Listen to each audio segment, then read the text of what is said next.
தென்னக ரயில்வேயில் வேலையினை ஏமாற்றி புதுவையில் 15 பேருக்கு போலி பணியாணை வழங்கி ரூபாய் 2 கோடி மோசடி. பட்டதாரி வாலிபர் தலைமறைவு.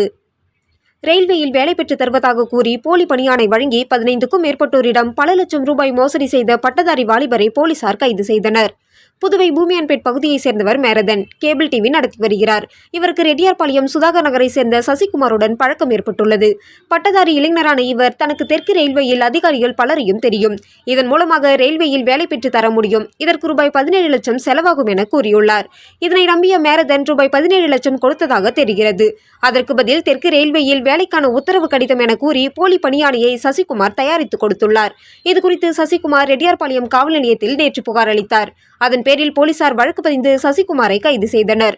விசாரணையில் இதுபோல் அரசு வேலை வாங்கித் தருவதாக கூறி 15க்கும் மேற்பட்ட நபரிடம் ரூபாய் 2 கோடிக்கு மேல் மோசடி செய்துள்ளது தெரிய வந்ததை தொடர்ந்து அவரிடம் விசாரணை மேற்கொண்டு வருகின்றனர்.